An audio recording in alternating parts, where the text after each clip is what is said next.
more violent ends. In the late 1970s, Idi Amin's forces trained more than a dozen chimpanzees to fight with machetes to protect his remote bunkers deep in the Ugandan jungle. Many of these apes survived in the wild for decades before being rediscovered by primatologists. But this footage of an adolescent chimp suggests that the apes are now teaching each other to use machetes to hunt for food and to protect their territories. It is rumored by park rangers and local villagers that these chimpanzees have attacked humans with gruesome and murderous efficiency. Holy fuck, this is real?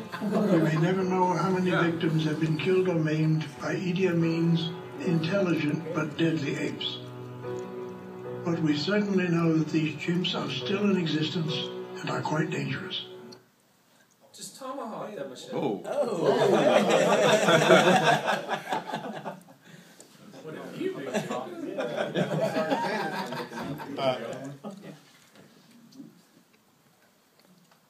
And the next is the AK-47.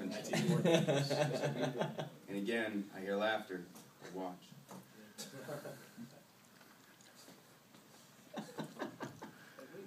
Ooh. You're looking at there. Flash. Calm down. Easy. Easy, Reggie.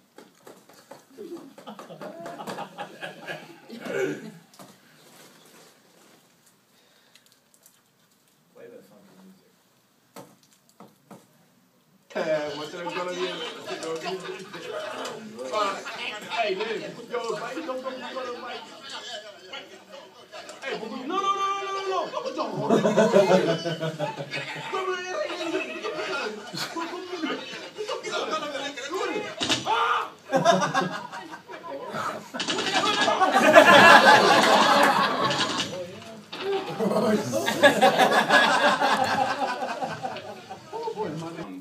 All right, I'm starting to realize I have the rest of this presentation. Go ahead and go to the next slide. We're going to talk about Project Ape Spear. The rest of this is going to be an informational brief. It's unclassified right now. Please hold all of your questions until the end. And if, like I said, if you have any questions, just wait until the very end of the project or of the presentation. Next slide, please. All right, so doing some research, went back and started to look into Vietnam. The CIA during the Vietnam conflict initiated a program that used peanuts and bananas as prize to train some monkey soldiers to go into the woods and kill Vietnamese soldiers. We really had a tough time getting into more dense parts of the Vietnamese jungle. And since some of these primates were indigenous to that area anyway, we felt like, I guess the US government felt like it was a project that was warranted. Next slide, please. Who remembers the conflict in Grenada? All right, if you've seen Heartbreak Ridge, you're very familiar. You saw It was unconfirmed for a long time that Project Ape Spear was actually used during the conflict in Grenada. The U.S. military sent down a platoon-sized element of monkey soldiers, if you will, or monkey troops, ahead of the initial ground war, or ahead of the initial invasion force that went into Grenada. And these reports were then reconfirmed by Cuban EPWs that were captured during the conflict, who swore that there were monkeys shooting at them in the woods. And there's actually a leak of that story, and there was a small scene that was in Heartbreak Ridge that included a squad-sized monkey element. But the Pentagon found out about it and apparently put the kibosh on it and had it cut from the original movie. Again, this is all unconfirmed until later on. Next slide. Official Pentagon statements as of in October of '85. Grenada was in '83. Yes. Okay, so this went on for quite a while. In October of '85, months after the investigation from outside agencies, Brigadier, I know the picture's not really good here, but this is Brigadier General Christopher McKenzie, senior Pentagon official, and he did confirm the existence of the program, but then said that it had been abandoned after very poor performance in Grenada. Since Grenada is a very tropical island in the Caribbean, the bananas and the bananas mostly that they were using as rewards for the soldiers were readily available, so they found a really large number of desertion and a lack of discipline within the monkey soldiers. So, alright, and then once that leaked, several other countries have experimented with primate soldiers. Russia, Mali, which we talked about, Brazil, Indonesia, Panama, and China. So we're all used to conventional enemies. I mean, obviously we got your Cold War era folks up here that, really aren't that dominant anymore. You can ask Sergeant Garcia what the Cold War was. You got your North Koreans, your Russians, and then our modern day, insurgent type fighters. Next slide. So now we're faced with an unconventional enemy.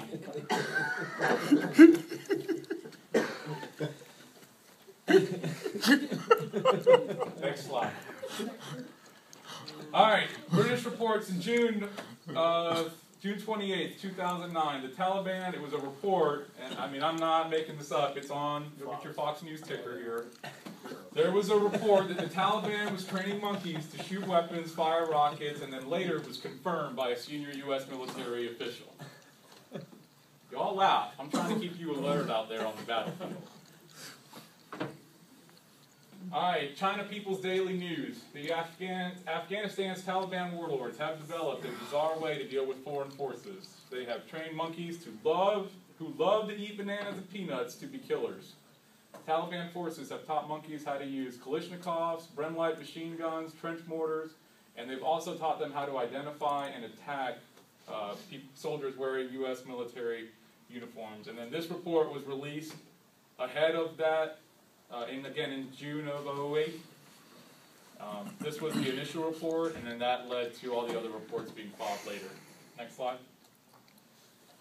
Monkey attacks are on the rise in Afghanistan. Sergeant Doctor, would you read this slide, please? Monkey attacks on the rise. Bites from macaque melody monkeys native to Afghanistan can cause serious infection. To determine risk for U.S. military members in Afghanistan, reviewed records for September to December 2011 among 126 animal bites and exposures. 10 were monkey bites. Main emphasis is vital for preventing monkey bites.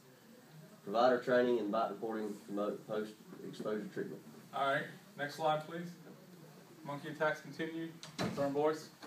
Monkey attacks continue. Military members deployed to Afghanistan face many risks. Among these are bites from macaque melodic monkeys and possible subsequent infections. In August 2011, a 24-year-old U.S. Army soldier died of a rabies infection contracted while in eastern Afghanistan. This tragedy highlights the threat that animal bites pose to deployed military members. And again, 2011 is the most current stats that we have for this. Now, it's not clear if the Taliban is teaching monkeys to come and bite us, but the threat is real. The threat... Sergeant Gatsby. Lock it up, Sergeant Gatsby. Grips in the blood, the neck. All right, more about bites. Sergeant Garcia. Oh, go ahead. During 2001 to 2010, a total of 643 animal bites among deployed U.S. military members were reported. Number one, monkeys were implicated in 50% of these bites, but several other animals posed risk as well. Prominent amongst these is the non-human primate. All right, the reactivation.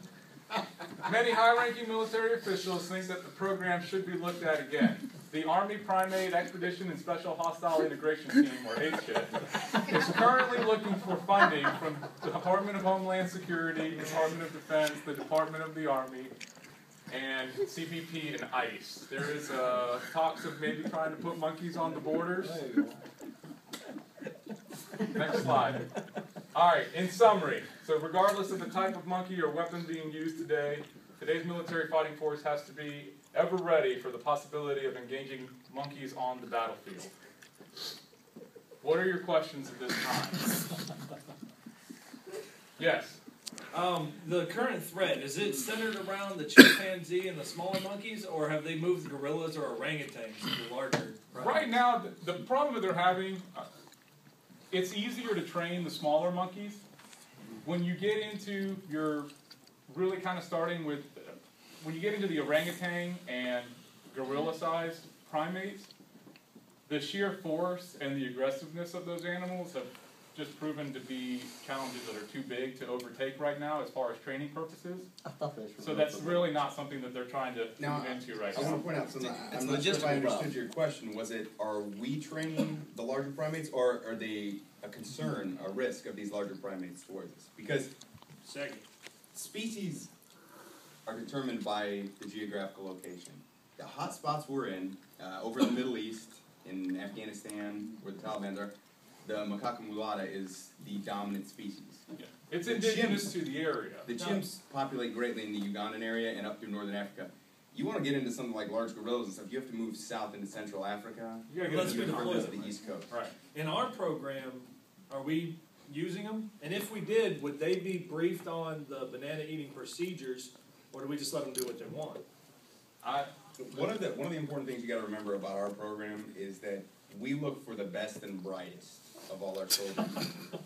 Gorillas and orangutans have just sheer brute force. Unfortunately, they're only capable of so many tasks and aren't able to take on the responsibilities that we need. That's where you have more intellectual types, like the chimpanzees and the bonobo. Yeah, the that is our chimpanzee right chosen. now is the smarter, faster, more mobile of your monkey troops.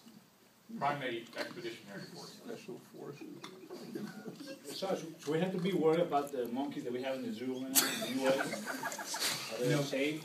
Now, there is a concern that integration of deserting primates from our program